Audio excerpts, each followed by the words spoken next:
एक और जहां हरियाणा के छोरे छोरियों का डंका खेलों और पहलवानी में बजता है, वहीं दूसरी ओर शिक्षा के क्षेत्र में भी हरियाणा किसी से कम नहीं है। देश में होने वाली सबसे मुश्किल परीक्षा यूपीएससी में भी हरियाणा के छोरे छोरियां लगातार आगे बढ़ रहे हैं, जो अपने माता पिता के साथ साथ हरियाणा और देश का नाम रोशन कर रहे हैं। वहीं कैथल के रहने वाले शुभम सिंगला ने यूपीएससी की परीक्षा में 420वां रैंक लेकर कैथल का नाम रोशन किया है।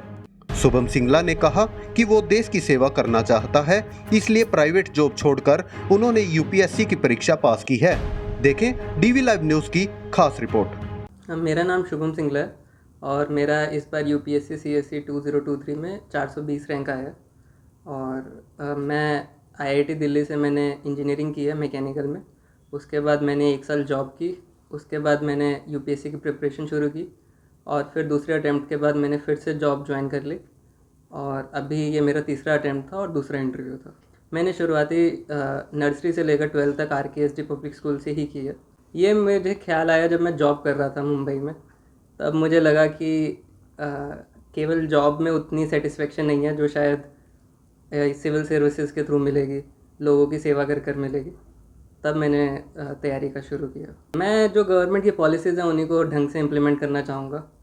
तो एक मतलब अगर यही चीज़ सही से हो जाए तो मुझे लगता है बाकी सब प्रॉब्लम सॉल्व हो जाएंगी। गवर्नमेंट ने पॉलिसीज़ अच्छी बनाई हैं, अगर जो थोड़ी बहुत कमी है अगर हल्की सी भी है तो वो ढंग से इम्प्लीमेंट हो जाए हर जगह। मेरे माता पिता और भाई और भाभी का सहयोग मैं मानूंगा सबसे ज़्यादा। उसके अलावा मेरे कुछ दोस्त हैं जिन्होंने मेरा साथ दिया है पूरी जर्नी में, तो उनका भी बहुत महत्वपूर्ण है। तो मेरे माता पिता रिटायर्ड टीचर्स हैं एंड उन्होंने हमेशा से ही सपोर्ट किया है कि आपकी पढ़ाई में आपको जो करना है, उन्होंने कभी रोका नहीं है।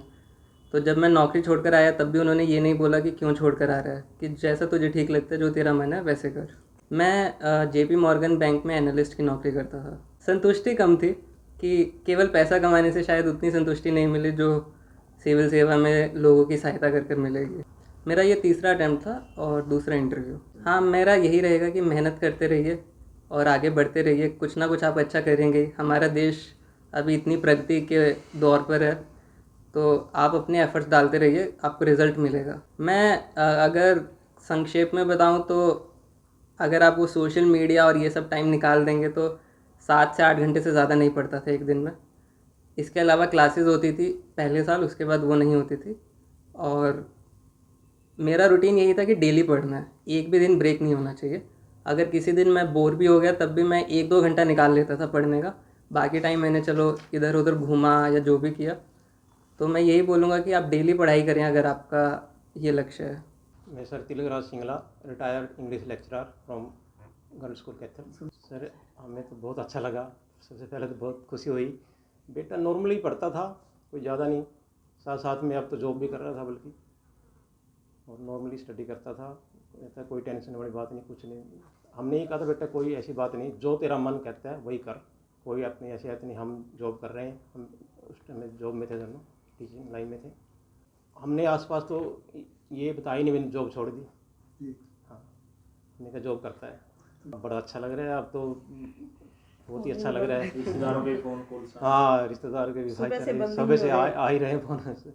मेरा नाम नीलम रानी और मैं भी रिटायर्ड टीचर्स हूँ। हमें पूरा कोऑपरेट करता था, हमने भी इसको पूरा कोऑपरेट किया। जॉब छोड़ के आए तो हमें ऐसा नहीं लगा भी क्यों छोड़ के आए।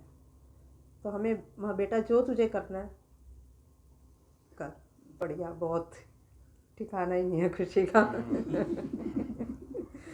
पिछले साल मायूस हो गए थे, इंटरव्यू में रह गया था ये, लेकिन हमने फिर भी हमने कहा भाई बेटा नहीं, हमने इसको पूरी तरह से हौसला दिया।